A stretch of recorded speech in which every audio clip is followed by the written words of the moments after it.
World War is upon us. It has been unfolding in slow motion for years. The only question now is who will get blamed. Humans tend to view each stage of history in isolation. As a result, they rarely see the chain reactions that build over decades, until a flashpoint catches their attention. September 11th, 2001 was one such flashpoint. You could make the case that this was where it all began. There's some truth in that, but it's also an oversimplification. I mean, let's remember here, the people we are fighting today, we funded 20 years ago. And we did it because we were locked in this struggle with the Soviet Union. They invaded Afghanistan, and we did not want to see them control Central Asia. And we went to work. And it was President Reagan, in partnership with the Congress, led by Democrats, who said, you know what, sounds like a pretty good idea. Let's deal with the ISI and the Pakistani military, and let's go recruit these mujahideen, and that's great. Let's get some to come from Saudi Arabia and other places, importing their Wahhabi brand of Islam, so that we can go beat the Soviet Union. Of course, the Dancing with the Stars version of the story. The US backed the Mujahideen in response to the Soviet invasion of December of 1979. You might want to run that version by Robert Gates, director of the CIA under Ronald Reagan and George Bush Sr., and Secretary of Defense under both George W. Bush and Barack Obama, because in his memoir entitled From the Shadows, he revealed that the US actually began the covert operation 6 months prior, with the express intent of drawing in the Soviets. Oops. And they still haven't learned their lesson. Speaking of Al-Qaeda, if you do a Google search for jet fuel maximum burning temperature, you'll find an article from popularmechanics.com informing you that under ideal conditions jet fuel tops out at 1,500 degrees Fahrenheit, and that steel melts at 2,750 degrees. They go on to explain how it isn't a problem because for the towers to collapse, their steel frames didn't need to melt. Trouble is, the steel did melt. Of course, little details like the laws of physics never got in the way of a good story. Oh, by the way, did you ever find anyone who could credibly explain how the third building, World Trade Center Building 7, fell straight down at 5:21 p.m. that day, though it was not hit by any plane? And did they ever explain how the BBC reported this event 26 minutes before it actually happened? Though I know what you're thinking. Maybe it was a green screen and shoddy editing, and that we can't confirm the actual time from that clip, or can we? Turns out there was a second clip that did show the time. 21:54, that's 9:54 in England, 4:54 Eastern. 26 minutes before the building actually fell, but I digress. The invasions of Iraq and Afghanistan were not motivated by the fall of the Twin Towers, nor was the evisceration of your rights and privacy that followed. To say 9/11 was a pretext would be putting it lightly.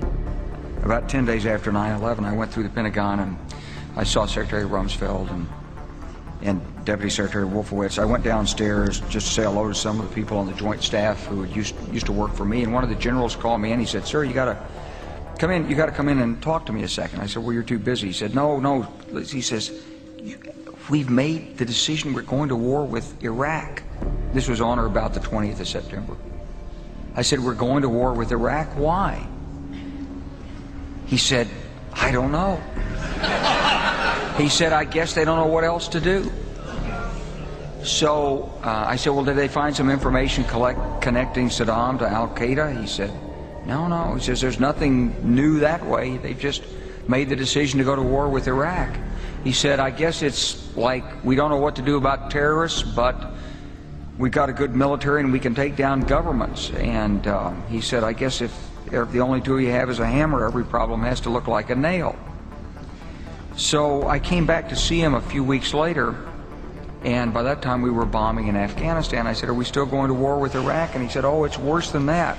He said, he reached over on his desk, he picked up a piece of paper, he said, I just got this down from upstairs," meaning the Secretary of Defense's office today, and he said, "This is a memo that describes how we're going to take out 7 countries in 5 years, starting with Iraq and then Syria, Lebanon, Libya, Somalia, Sudan, and finishing off Iran." The best laid plans of men often go awry, but George W. Bush sure did try.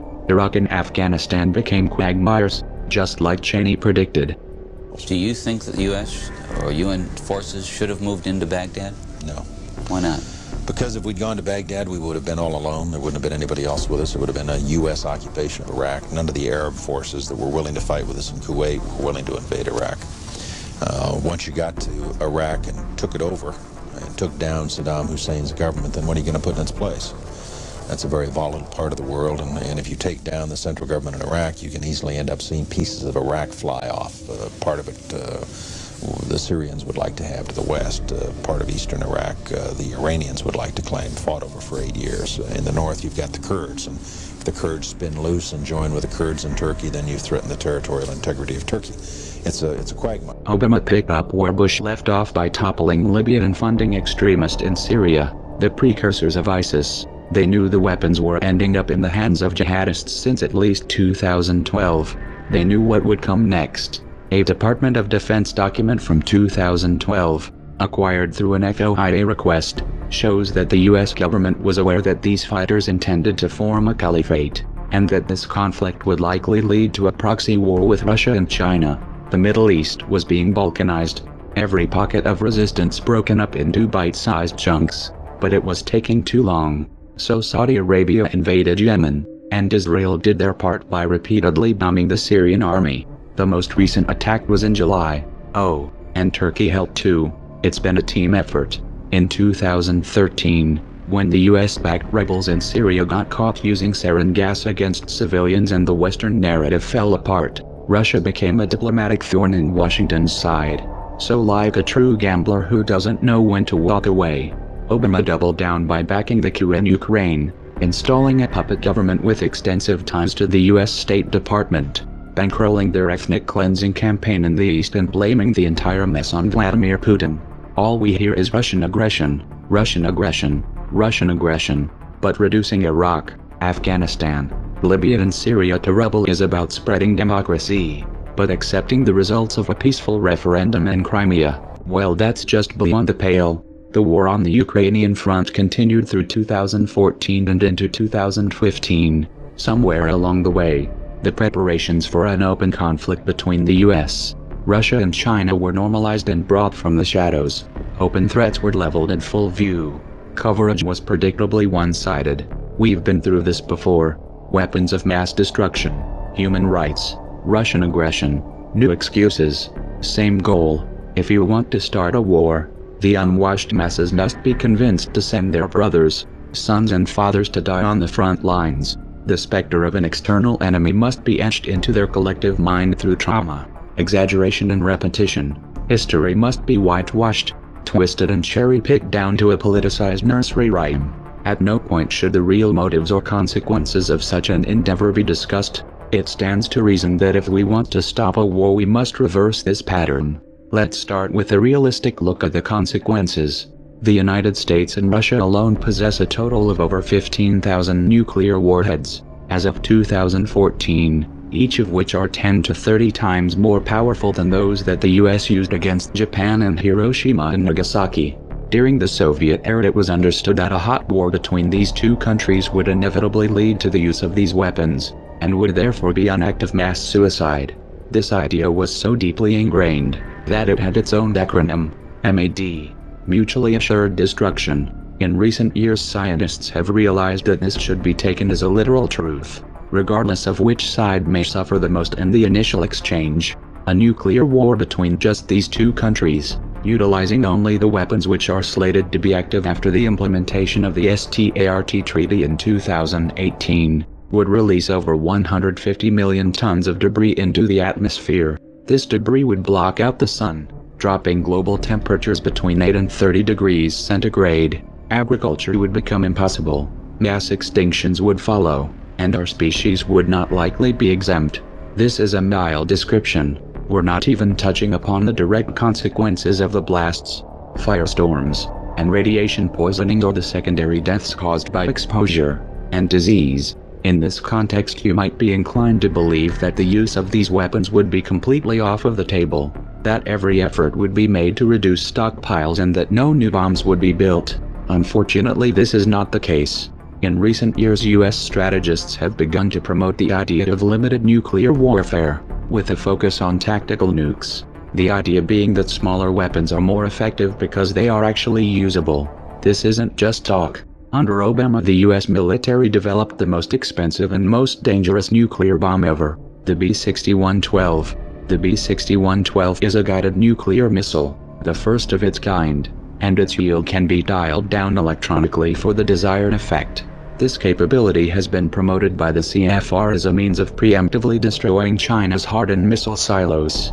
Apparently, the Obama administration took these recommendations to heart, because Section 1063 of the NDAA of 2013 directed the U.S. Strategic Command to prepare a report assessing the capability of the U.S. military to destroy a network of tunnels in China, and the known hardened and deeply buried sites of foreign nations, with conventional and/or nuclear forces. While Russia wasn't mentioned directly here, it should be clear that they are on that list. Those promoting this new stance claim that this is merely a new form of deterrence. But this line of argumentation, even if it were sincere, is fatally flawed. A preemptive nuclear strategy, especially when discussed in public, sends a clear message to those who are being threatened, that they themselves must strike first, and Russia and China do not possess tactical nukes, so their preemptive strikes would be full-scale. Of course, America's political establishment has a good reason to play chicken with all of our lives, and the future of this planet. The balance of geopolitical and financial power has been shifting, and not in Washington's favor. China's new Silk Road project, Asian Infrastructure Investment Bank, and outposts in the South China Sea, in tandem with the Eurasian Union spearheaded by Russia, are edging the United States out of the world's new center of gravity. Pivots have failed, bilateral discussions have gotten nowhere, sanctions have backfired, trade agreements have stalled, influence has eroded. Washington is running out of options and time. The dollar-denominated financial system has peaked. This is the end of a debt supercycle, and of the petrodollar. The next leg down is going to be epic. The powers that be would rather tip the board than lose the game. They'd rather take us to war than to take the blame. And if you let them get away with it, that's just the beginning.